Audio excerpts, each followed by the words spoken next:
He learned early that the world never rewards the gentle. It rewards the sharp, the strategic, and the unbreakable.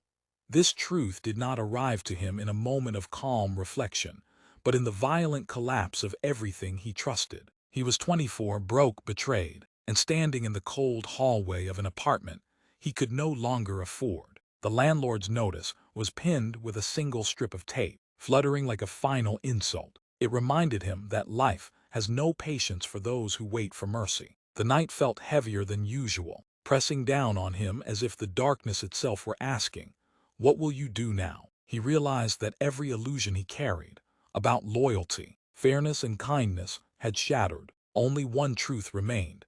If he wanted to rise, he needed to become someone the world could not ignore, undermine, or control.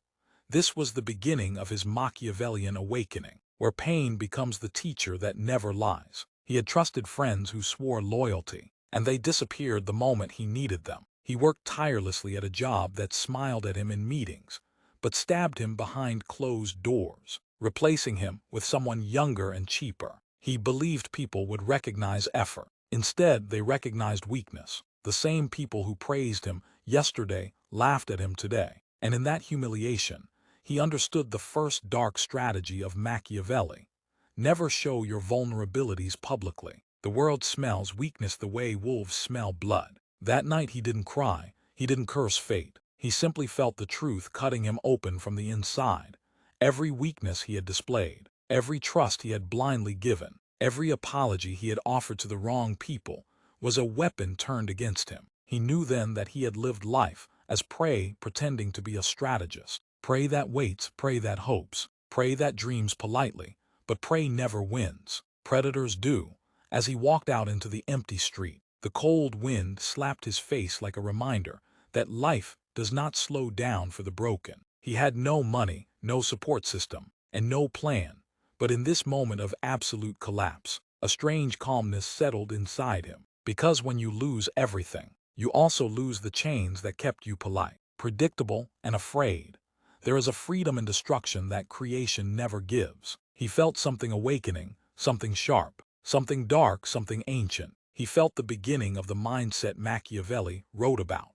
The willingness to become what circumstances demand, not what society approves. Society taught him to be good. The world taught him to be smart. Reality now demanded he become dangerous, not violent, but strategic, powerful, unreadable, and unmovable. He remembered the words of Machiavelli. It is better to be feared than loved. If you cannot be both, at first, he resisted this idea. Fear felt wrong. Fear felt harsh. Fear felt like something villains used. But now he saw it differently. Fear was not cruelty. Fear was respect. Fear was boundaries. Fear was protection from exploitation. People had loved him when he was useful, soft, and available, but no one feared losing him. That was his greatest mistake. When people do not fear losing you, they do not value you. They take you for granted. They drain you until nothing remains. So he made a vow in that cold street.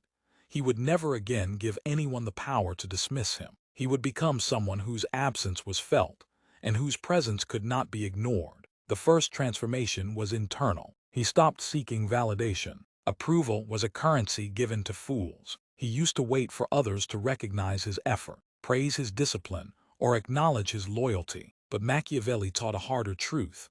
Men are ungrateful, fickle, liars, and deceivers. They avoid danger and are greedy for gain. He realized he had lived his life expecting people to behave better than human nature allows. He discovered that once you stop living like prey, the world reacts differently. People who once ignored him now observed him carefully, trying to classify what he had become. He was no longer the man who apologized for existing, who bent under guilt, who weakened under pressure. He had changed his energy, and energy is something even liars cannot fake. Machiavelli wrote that a rising man must master the art of being both present and hidden, present enough to be noticed, hidden enough to be underestimated. This became his new psychological warfare. He moved deliberately, revealing only what he wanted others to see, never his fears, never his desires, never his intentions. People sensed a wall around him, a disciplined coldness not born of bitterness, but forged in awareness. They could no longer read him. And when they could not read him, they could not control him. This was his new advantage. His silence became a battlefield where others defeated themselves. He began developing a powerful understanding. In life, you do not need to fight every war. You only need to fight wars that give you leverage. He used to waste energy arguing with people who had no purpose. He used to respond emotionally to insults. He used to take criticism from those who had not achieved anything. But now, he understood that power is won by conserving energy and directing it with precision. He ignored provocations. He dismissed petty conflicts. He walked away from gossip. He refused to be dragged into emotional traps. And because he became difficult to provoke, he became impossible to manipulate. Emotional distance gave him the ability to see intentions clearly. He noticed how people tried to pull him back into their chaotic worlds. Because his rising discipline made them uncomfortable, they missed the man who reacted. He was no longer that man. He built routines that were almost militaristic. He woke before sunrise, not because it was fashionable, but because it gave him psychological dominance. Waking early gave him time to think while the world slept, time to plan while others drifted, time to strategize without noise, interruption or distraction. He trained his body, not for aesthetics, but for resilience. A strong body reinforces a strong mind. Discipline in one area strengthens discipline in all areas. Machiavelli wrote that a leader must train like a soldier during peace, so that he remains unshakable during war. So he trained daily. He ran through the cold streets. He lifted weights until his muscles trembled. He meditated until his thoughts sharpened like blades. Pain became purpose. Routine became power. He observed how people spent their lives chasing pleasure while avoiding discomfort. He saw how easily people broke under pressure, how quickly they abandoned their goals when things became difficult. He realized the second Machiavellian truth. Most people fail not because they lack ability, but because they lack endurance. He decided he would endure. He decided he would outlast every obstacle. He learned that power comes from persistence. People become discouraged when results do not appear quickly, but he understood that slow progress is often the most strategic progress. He became patient without losing momentum, calm without losing ambition, detached without losing direction. This made him unstoppable. His mind became sharper with each passing month. He recognized patterns in people's behavior. He learned who would fold under pressure. He identified who was guided by greed, who was guided by fear, who was guided by envy. Machiavelli taught that understanding human nature is more powerful than understanding politics, business, or warfare, because humans are the battlefield in every one of those arenas. So he studied the hidden motivations behind people's actions. He noticed that people rarely ask you how you are doing unless they want to measure where you stand. People rarely offer advice unless they want influence. He soon realized that true power does not come from reacting to the world. True power comes from shaping it. Most people live their lives like pieces on a chessboard, pawns moving one square at a time, reacting to forces they don't understand. He had been one of them, but now, his mind operated differently. He no longer saw events as isolated moments. He saw patterns, connections, hidden motives.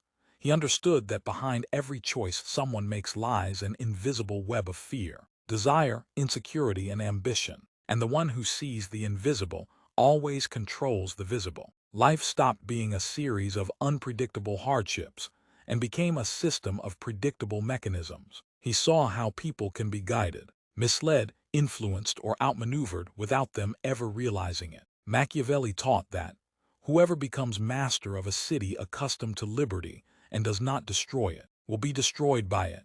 He interpreted this lesson not politically, but psychologically. Never allow your old habits to survive your transformation. If he wanted to rise, his old self had to die completely. He began practicing a principle most people fear: detachment from outcomes, not because he didn't care, but because attachment clouds strategy. That was his old flaw: desperation. Desperation for success, desperation for approval, desperation for stability. But desperation exposes you. Manipulators sense it, enemies exploit it, fate punishes it. Now, he moved through the world with the aura of someone who desired nothing and controlled everything. This made people uneasy. It is easy to manipulate a man who wants something badly. It is impossible to manipulate a man who wants nothing you can offer and fears nothing you can take. He became a man with internal security.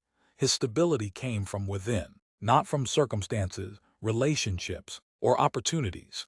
And a man who needs nothing becomes the most powerful presence in any room. He started mastering conversation the same way generals master battlefields. He realized that most people listen to reply, not to understand.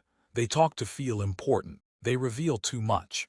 They give away leverage unintentionally. He did the opposite when he spoke. He spoke with intention. When he listened like a strategist gathering intelligence. Conversations transformed into opportunities, not to dominate others, but to predict them.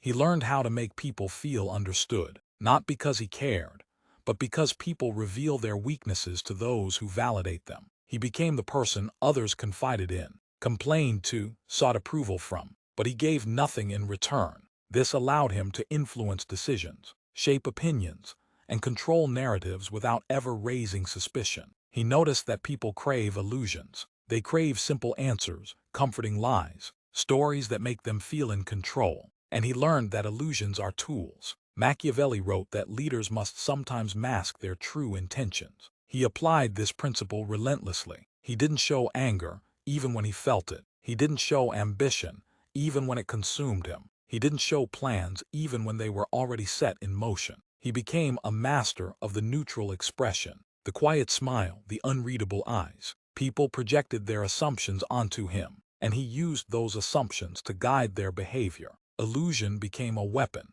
He allowed others to underestimate him because it gave him tactical advantage. Those who appear harmless are rarely attacked. He recognized the importance of appearing predictable while remaining unpredictable. People trust what they can predict. They fear what they cannot.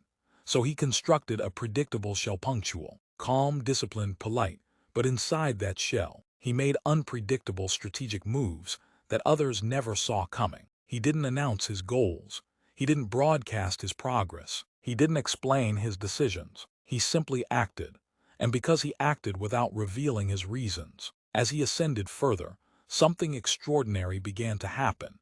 His world rearranged itself around him, not because he demanded it, not because he acted superior, but because his presence carried a gravity that others could feel even before he entered the room. Power has a scent, a posture, a silence.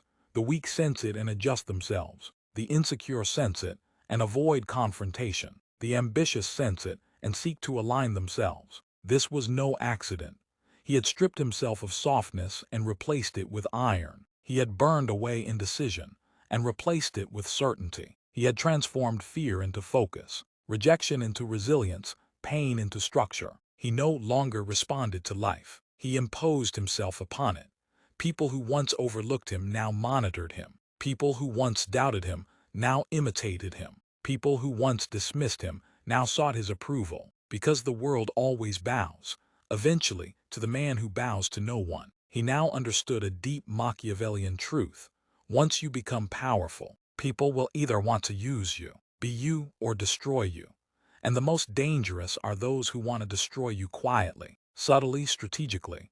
So he became more vigilant than ever. Power is seductive, but it can also blind you. He had seen many rise only to become arrogant, careless, or emotionally dependent on success. That was weakness. That was how kings fell. That was how empires collapsed from within. He refused to allow complacency to undermine everything he had built. He studied himself with the cold objectivity of a general examining a soldier. Anything that looked like weakness, hesitation, ego, emotional attachment, he cut it out ruthlessly. He knew that every man carries the seeds of his own destruction inside him. The only question is whether he has the discipline to eliminate them before they grow. He became more unpredictable as he grew more powerful, not deliberately mysterious, but authentically ungraspable. He didn't overshare. He didn't explain himself. He didn't give people access to his thoughts. His silence became impenetrable. His calmness became unsettling.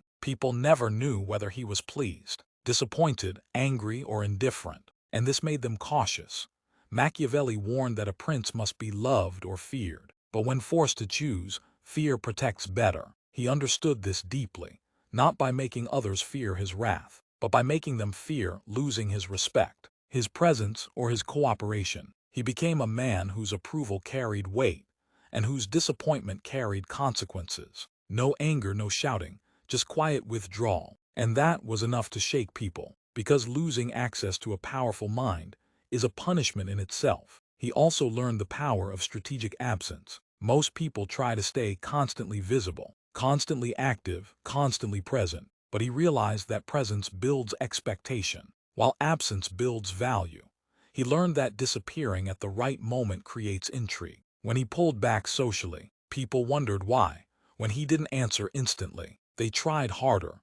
When he didn't attend every event, people talked about him more. Absence became a psychological weapon, one practiced by monarchs, generals, and CEOs. Machiavelli taught that scarcity strengthens authority, so he became selectively present. The fewer the appearances, the greater the impact. When he spoke, people listened. When he entered a room, people noticed. When he made a decision, people respected it, because scarcity breeds demand, and demand breeds power. He mastered the art of using silence as influence. Silence had once been a sign of uncertainty for him. Now it was his strongest form of communication. Silence made others fill the void with their own anxieties, confessions, and assumptions. Silence made enemies impatient and careless. Silence made insecure people expose themselves. Silence made powerful people treat him like an equal.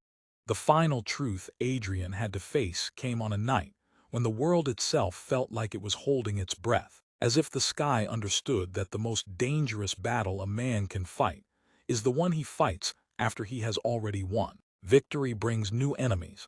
Success brings new shadows. Power brings people who worship you in daylight and plot your collapse in darkness. Adrian had climbed through betrayal, through manipulation, through disciplined silence, through ruthless strategy, and through the emotional storms that once defeated him. Yet the most dangerous moment in the rise of any individual is when he begins to believe he is untouchable. Machiavelli warned that fortune destroys those who trust her too much. Adrian knew this truth intellectually. Now he would have to face it in blood and consequence. He stood alone in his office late that night. Staring at the skyline, he fought so brutally to rise above. The city glowed with ambition. Each light was a dream, each shadow was a threat. And in that moment, Adrian realized the final Machiavellian lesson. Winning is never the end. Winning is simply the beginning of another war. Because life does not reward the strongest. Life rewards the most adaptable. Life rewards the one who can evolve even after triumph. Adrian's success had drawn followers. It had also drawn predators.